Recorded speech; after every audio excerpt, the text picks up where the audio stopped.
So today we're going back to basics, and these are going to be more quick. We're trying different routes of getting trainings out there that help you guys. And so my goal with this whole thing is that we have short segments that really put people in the right direction. So we're asking questions to be held until the end as well, and we're going to cook. So right now we're talking about listings and integrated programs, and this is seller preparing for sale. So as we roll forward, what do you want to include in your presentation? These are things you need to ask yourself ahead of time, because if you don't, you're not going to be able to answer it well for the seller. Bottom line is these things are in app files. Almost everyone wants to know how to prepare their home for sale. We have an actual presentation for that, and you're going to do one. We have a listing presentation. It's also in app files, seller's guide. Pricing strategies. We have scripts for that, and we have scripts for objections to pricing. And those are helpful right now because we still have sellers that think that their prices should be sky high, and they're not anymore. So this is what we're gonna go through. Don't forget too that there are rules and regulations to these listings. These are in our MLS and in Stellar, and you should go to these and make sure that you're following things properly. We'll train you, of course, on our side, but our MLS also covers these things to protect you well, okay? So that's where you go. What do I do what do you do when you arrive at a seller's house? The first thing you should do is introduce yourself again. Let them know you're honored to be there. That's a simple thing, but it's very important. It's just being polite. Next, before ever going into the house, you walk up to the door. What do? Do you just say, "Hello, how are you? Hey, great, let me come in. Here's all my stuff. Let me list your house." No, the best thing to do is stop, back up from the door and say, "Hey, do you mind coming out to the curb with me for just a moment before we get started? I want to show you the buyer's perspective of your home." And, we want to just make them feel good about your house. And of course, if their home looks great, that's cool too. You take them out anyway and congratulate them. Say, "This is exactly what I'm looking for when we're listing and helping people sell their homes. And you've done it right, because the whole idea is to get buyers out of their cars and excited to go inside. If somebody pulls up and there's weeds in the flower beds or dead weeds and grass is hanging over the sidewalks and the gutters are dirty, the front door needs to be painted," it paints a different picture. Some folks, that's great because they're going to get a better price and they're looking forward to it. But that's the first conversation. And then immediately start referring to the property as a house.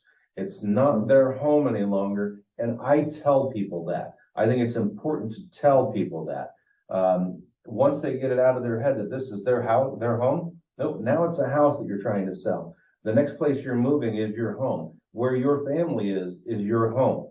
So that's the important part. Next, just ask them when you're in the house now, where can we sit? So we can do my listing presentation. It's great if we can do it at a table. So if you've got a table where we can all sit around, that would be great. So a lot of people just want to get comfortable. They want to put you in their easy chairs, everybody leaning back. That makes it really hard to take your information and go, "Hey, take a look at this. Let me show you what we're doing right now and why. And here's what I'm into." And the information that you bring for them when you're even showing them the comps. If you hand them to them and they're clear across the room, now you're getting up, you're taking it to them, they keep them, you can't refer to them with them anymore. You've lost your edge. So be sure to put it at a table. And then they're going to walk to the table and try to sit down right away. You have to say, "Whoa, hey, let's not sit right away. I'm really happy to be here. I'm excited about your house. Can you give me a tour?" I mean, there's nobody better than the owner to give you a tour, right? Have them give you a tour. And so anyway, it needs to be thought of as the house. We're marketing again, so they're giving us a tour of the house. You're not asking for a tour of their home. So this verbiage is important in a listing, okay? Now, they offer you a glass of water when you are done with the tour, when you're sitting down at the table. Guess what you need to do? Take the glass of water every single time, because now they are inviting you into their home and glad that you're there. And they're entertaining you. They're being good hosts and hostesses. So anyway, let's move forward right away.